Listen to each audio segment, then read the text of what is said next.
Okay, well, I'll get going. Thank you, everyone, for listening into this FEM session. We're joined by Charlotte, who's going to talk to us about all things inclusive language. And so I'll introduce Charlotte. Charlotte currently holds the position of Senior Operations Analyst at Seckle, specialising in the dividends and corporate action sector. But their passion project, which they fondly refer to as their gay job, involves running their own company called Questioning Normal. And through this venture, Charlotte delivers award-winning talks and conduct training sessions on inclusivity. They also share their personal experiences as a queer, non-binary, hard of hearing, celiac individual, which they often humorously describe as being a walking diversity tick box. So thank you for giving your time to talk to us today, Charlotte. Do you want to just tell us a little bit more as well on top of that intro? Yeah, I mean, I think you covered a lot of it. But yeah, no, I started up my business in March last year, after kind of just I'd always recognized that there needed to be more done around the diversity inclusion element. But yeah, started it up to do more of like my lived experience, like you said, as what I sometimes jokingly call to as a diversity tick box. And yeah, on top of that, I'm also an ambassador and volunteer for various companies, Includability being one of them. It Gets Better UK, which is a charity mainly centered toward younger people, younger kind of queer people, part of the LGBTQ community, and yeah, various other things along the way. And so I know we met a couple of years ago now through Next Gen Planners and done a couple of things on panels together. So I think, we've now got quite a good understanding of what one another's doing. So yeah, I really appreciate your time today. So we're doing it in a Q&A session, and I've prepped some questions, but obviously if there's anything that comes up that you think is really important to add, and also if anyone's got any questions that they do want to put in the chat, then I'll try and facilitate those as well. And I always really appreciate the people who come on live, but I know people do watch back. So by all means, if there's something that comes up and you'd like to talk about it a bit more, then reach out to me and I'll see what I can do, and we'll try and get a message to Charlotte and see whether there's any kind of further things that we want to think about. So my first question, Charlotte, is how can professionals, like us, like in financial services and the people that are listening today, use inclusive language to create a welcoming environment for clients and also for colleagues? So I think there's a few, I'd say probably like simple things that can be done. Oh, my cat's gonna join this one. Um, Pronouns is always the one that I go to first to talk about. So pronouns are things like how you want to be referred to. So for example, she, her, he, him. My pronouns are they, them. And if you put those in your email signature on your LinkedIn profile, or even if you've got like an About Us page on your website, it just kind of shows how open you are, and that in reality it's more about a comfort thing for trans and non-binary people, that they know that you recognize those kind of things, and also are happy to use them and understand them. So that's probably the one that I go to the most. But then it's also looking a bit deeper than that in your like policies and procedures, and just making sure that kind of, even if you have maternity and paternity, that you also have, parental leave too. Yeah, absolutely. And so it's quite interesting when we did the session previously, which was with Cheryl, we were talking about her being on maternity, but we did choose like just to call the session parental leave rather than specifically focusing on maternity or paternity. And I think people can get a bit confused sometimes because when there's also a different word of different term that parental leave would have been used for in the past. So, but I think it's as you say, a really simple thing that can just be made to be more inclusive for everybody. Yeah. So, are there specific terms or phrases that we should be mindful of to ensure that we are being inclusive in our communication? So I think guys is always a typical one that to go to. So a lot of people use guys as like a term of endearment. And I think with examples like that, you just have to be careful whether it offends anyone. So for me personally, like if I was referred to with a group of people as like, hey guys, it wouldn't necessarily bother me, but it does bother people who don't identify as a guy. So you have to be mindful that it might not impact you, but it may impact other people.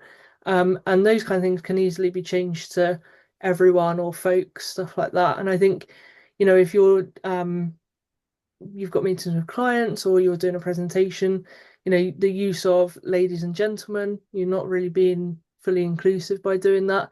And also if you're referring to people as like sir or madam, which is the bane of my life with most letters that get received, it's literally dear sir or madam, then I think they're probably like the ones to be mindful of. But yeah, guys is always a topic of conversation. Yeah, and I think the ladies and gentlemen thing. We were at a conference last year, and you and I had just been talking about all of this, and then someone stood up and went, "Ladies and gentlemen," and I was Yeah, like, I remember. "No, you needed to have been in our session."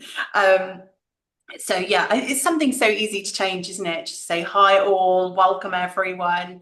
And that's not, it's not that hard, but sometimes it's so intrinsic to the way that we've historically done stuff that it just rolls off the tongue, doesn't it? So I think, yeah, just to be more mindful of it and think about those things. Yeah, that's really helpful.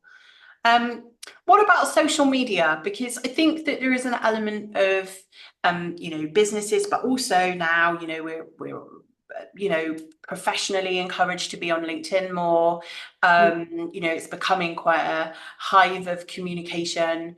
And also sharing personal stuff can be really important for your kind of brand and stuff like that. So, when we're thinking about social media to I'm thinking about us trying to foster inclusivity and kind of connect with a broader audience. Do you think that we can use social media in that way? I think so. I think LinkedIn, I definitely see posts that are like, oh, I shouldn't like LinkedIn isn't for this, or I shouldn't be posting it here, or something like that. And I'm kind of like, well, I think, in scenarios where it makes you relatable, I think that's really how your client can relate, I guess. And I think like real life stories of people that come across on social media because it has that emotional impact on people. But I definitely think that social media can be used for that kind of thing.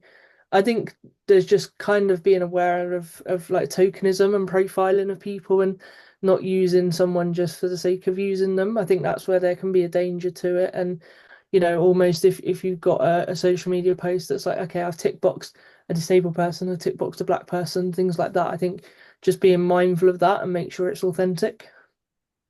Yeah. And what's your view of, it's just been the end of Pride Month, Hmm.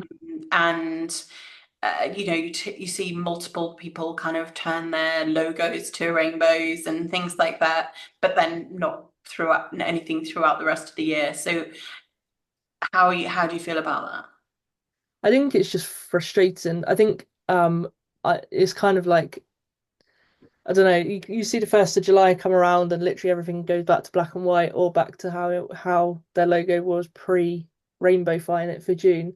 I think if companies are making donations to good LGBTQIA plus charities or communities or doing work outside of that, I think it's good.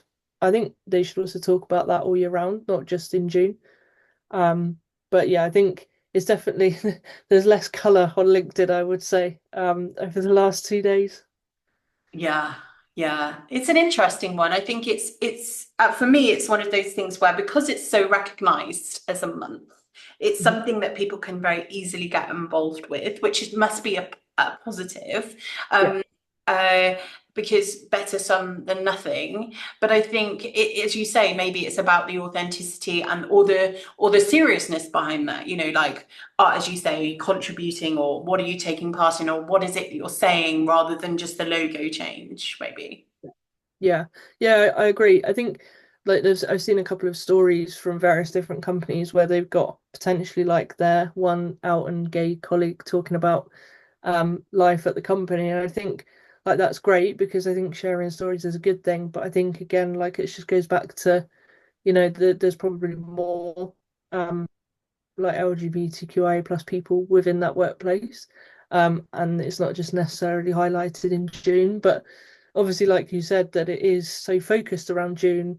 There's always good that comes from it. I think it's just that it's got to be done tastefully. And I've seen some great things out there, to be honest. So there was one person, I can't remember the name of them, but they basically handed over their LinkedIn account for the whole month of June, and basically asked people who were part of the LGBTQIA plus community to kind of write a post today. And that was something that was really cool because I feel like that's like really good allyship and stuff there too. Yeah, I really like that idea because my next question was, was there some examples you could think of best practices that you've observed in making social media more inclusive? So that feels like a good example. Is there anything else? Yeah, so I've seen for people who might not be able to see a physical social media post, that there's kind of a description underneath, so that if you've got a screen reader, for example, then there'd be a description of what they're looking at, whether it's like like a beach or something that's kind of like yellow sand, blue, obviously, yellow, blue, whatever. But yeah, kind of having that description about what's actually in the picture. So for people who maybe partially sighted or unable to see fully, that they can also enjoy that as well. Especially as we're part of we're an aging country. So I think as we get older, we need to adapt to every possibility of how we can be more inclusive in sharing through social media itself and various different platforms. I've noticed, I don't know how you do it, so it's something I'll need to find out, but I noticed someone I follow, a couple of people I follow on Instagram do that. So that must be um a kind of default thing that you can select as you post. Yeah, potentially. I know. So for someone like me who's hard of hearing, captions are great. So videos that have captions on them, and that can be an automatic thing. I don't know whether like the visual description is or whether they type it separately. Yeah. Yeah, it'd be really cool to know that though. I'm going to write it down as an action point from today to find out, definitely. Yeah, Okay, so thinking about specifically, the kind of financial planners listening, paraplanners listening, and anyone in a financial planning business that are dealing with quite a diverse kind of client base.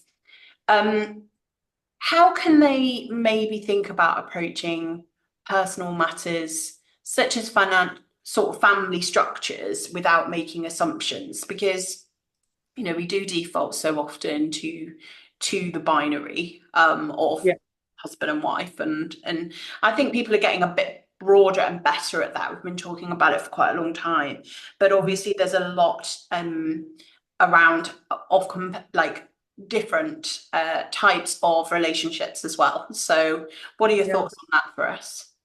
Yeah, I think I mean, to be honest, I know there's lots of forms and paperwork and with various things regarding the legalities of HMRC, whether you have to be down as female or male or. So I think there's definitely that element which unfortunately we can't change yet, but hopefully at some point that will and be a bit more flexible. I think so, yeah, definitely if you've got a form set up and it's kind of, like there's two space for two people to think about. Now there's like polyamorous relationships or like families of four, five, it could be any number really. With and also, like children being involved in that as well. So I think it's being open to having maybe like a form that can be adapted really easily. Or single parent families as well. So I think there's like a vast range there. I think it's just not assuming or having that default, which can be really hard to change if like you said, like husband and wife is a really default thing to think about. So I think it's having options there. With like titles of people, it's like, do you really need to know whether they're like Mr. or Mrs.? And to be fair, like if you're a doctor, if I was a doctor, I'd be wanting to use that title. So it should be mindful of whether that title is needed to identify someone. um, yeah, they're the ones that kind of spring to mind off the top of my head. But yeah, definitely more flexibility, I think. I guess the advantage of technology and us moving away from, very um, printed out paper forms for our fact finding kind of thing means that we can be a little bit more flexible on that. And maybe it's something as firms we need to think about when we're selecting who's delivering that digital fact find as well, because we're restricted to some degree with what's Yeah, provided, what they're able to provide us. And if you're using a digital one that forms part of a cash flow planning software, my challenge would be, how am I even adding, I mean, Mr. and Mr. or Mrs. and Mrs. or what, and non-binary, maybe not so much of an issue, but if we're adding a third person in a multifaceted polyamorous relationship, that yeah, they just wouldn't even know what to do with that right now, which is a yeah. bigger issue for our profession, to be honest.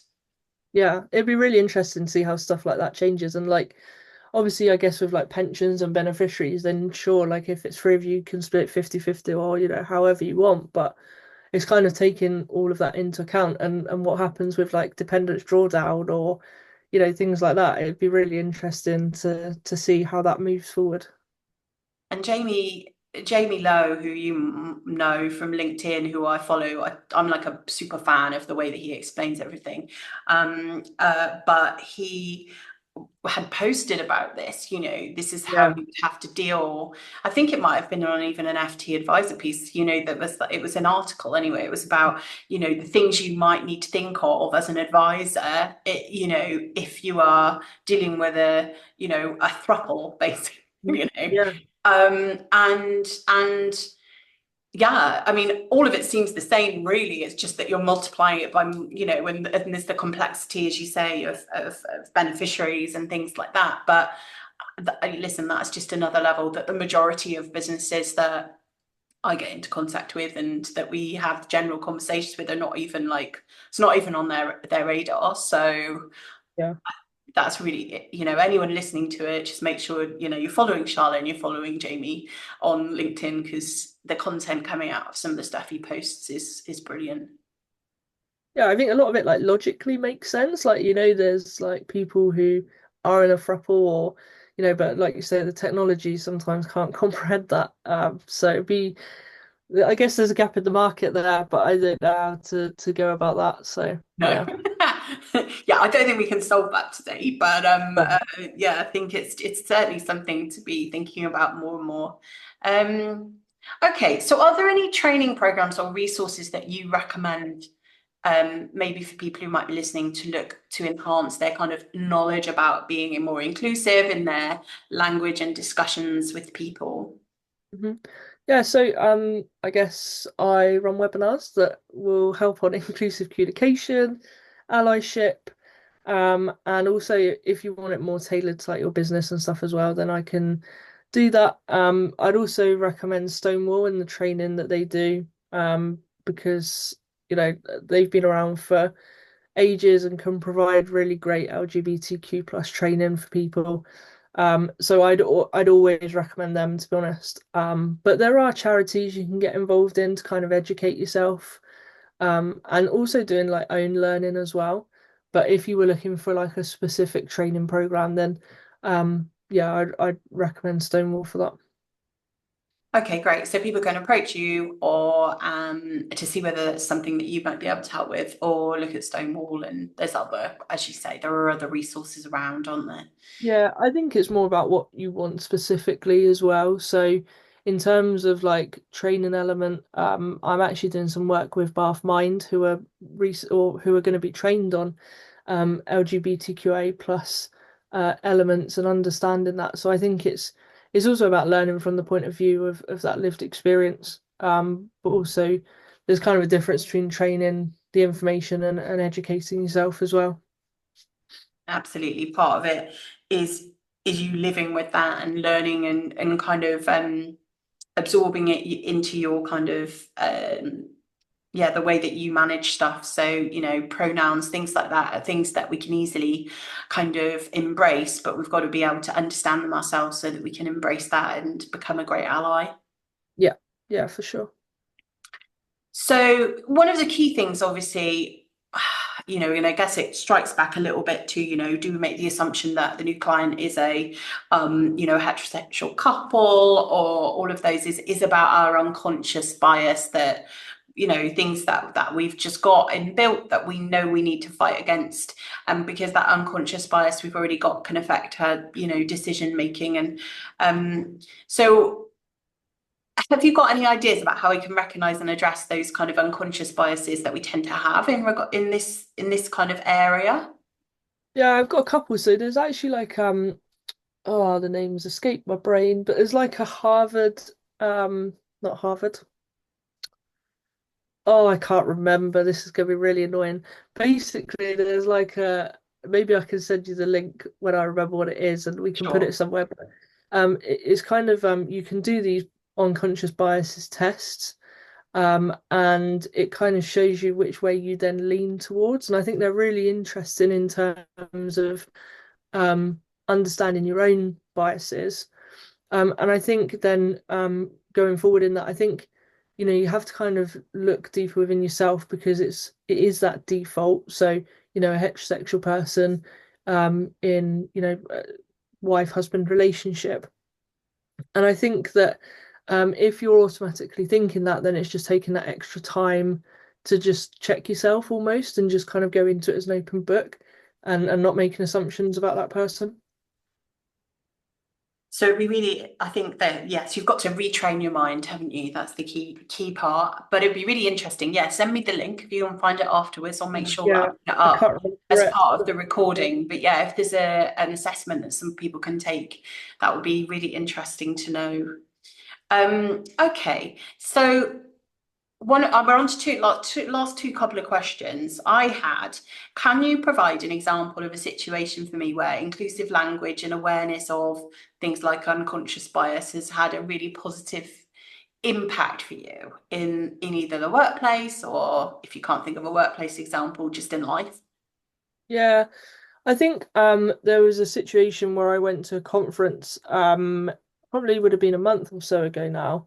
And prior to the conference, I hadn't been to that type of conference before, so I was a little bit nervous about it.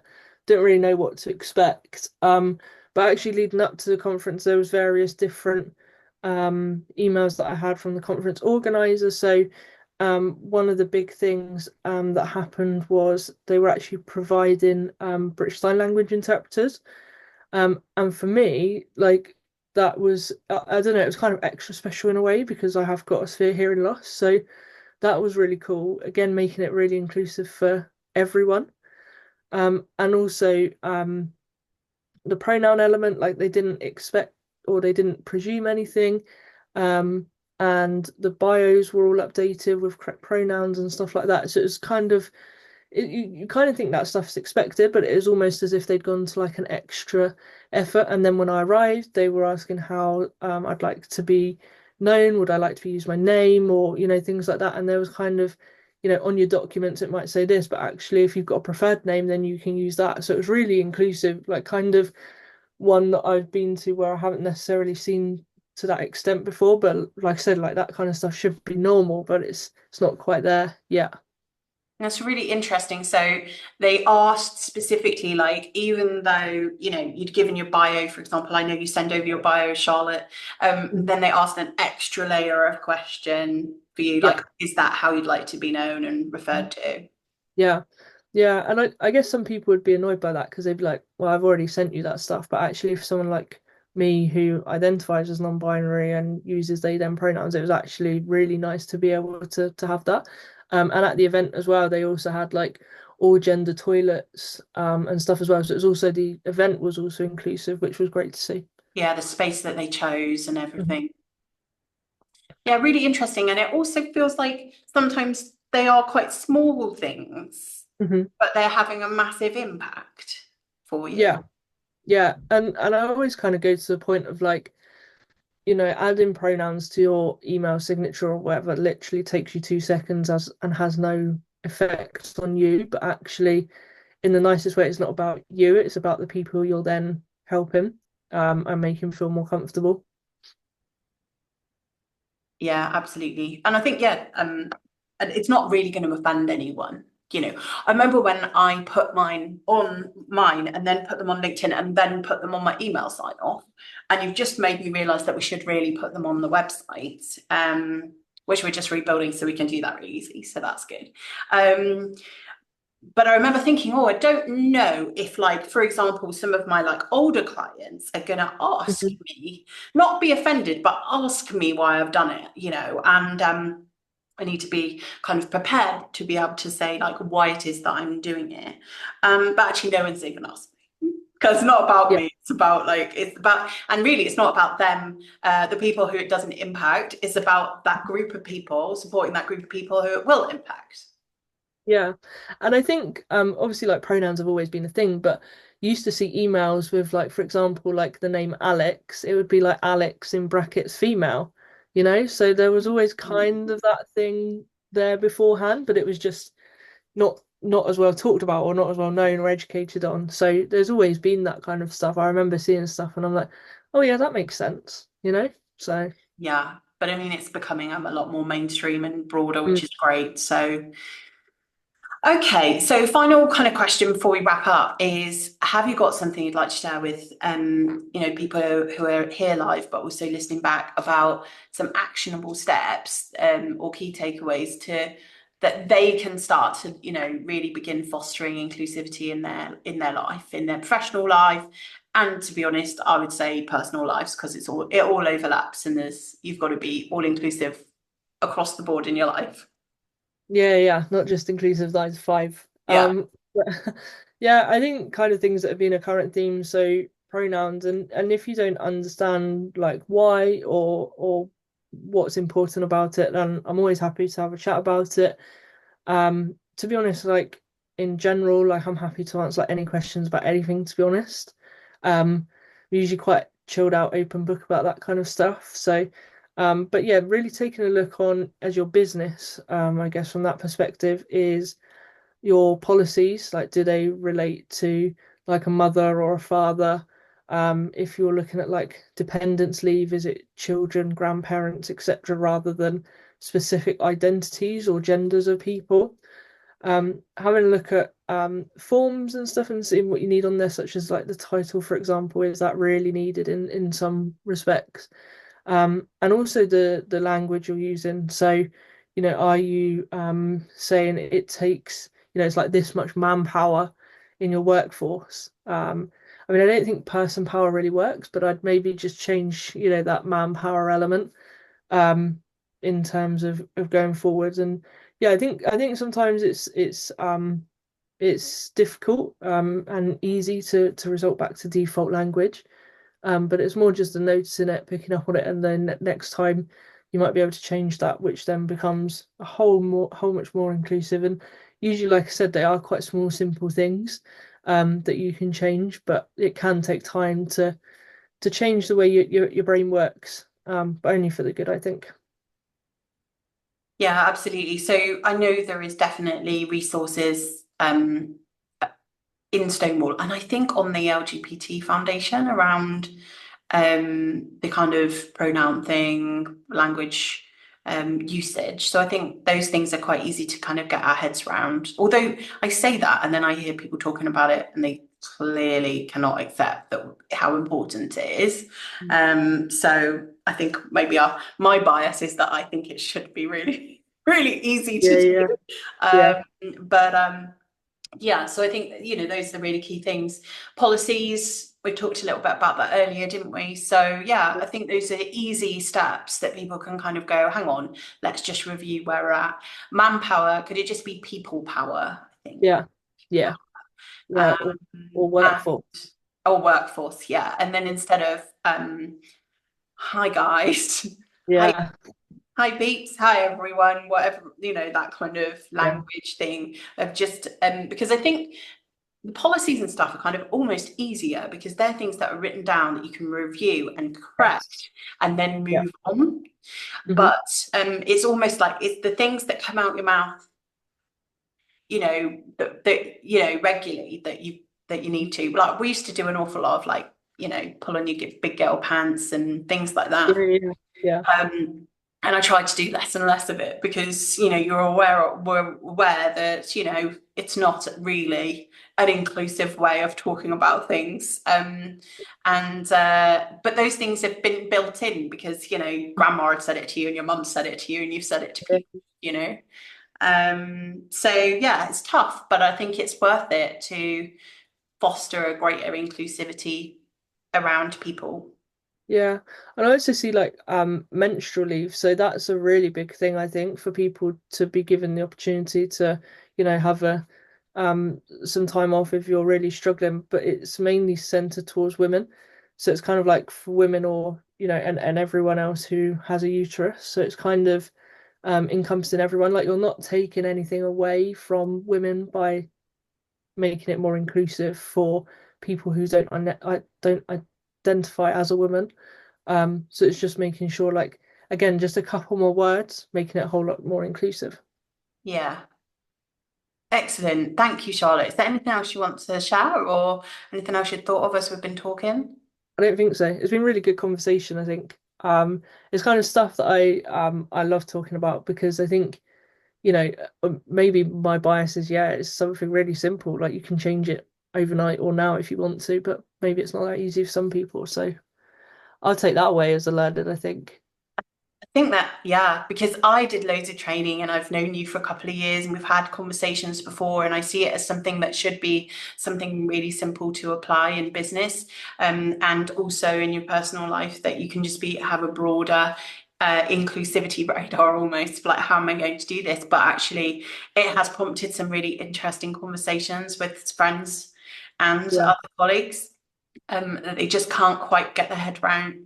They don't really see why it's so important, or that some of them can be offended. And I guess then what we've got to recognise is if we are going to be the person who wants to be in that, known for that, and wants to be inclusive in their business, or and choose to have that sort of, yeah, as you say, 24/7, you've got to be prepared for like, how am I going to answer the question about why do you feel that's important, especially if I'm doing it as an ally rather than for my, you know, I identify as a woman, Mhm. not non-binary. So I've got to understand that I can explain why that's important as well. Yeah. Yeah, definitely. Well, really helpful, Charlotte. Thank you. I haven't got any questions. I know Clara joined a bit late, but you'll be able to watch the rest of it back once I post the video later. I know some people have commented and said they want to watch it back, so we'll make sure we circulate that as soon as we can. If anyone's got any questions, obviously Charlotte's on LinkedIn. I'm sure you can find them. Sorry, Charlotte. And yeah, just let me know if you've got any questions. All right.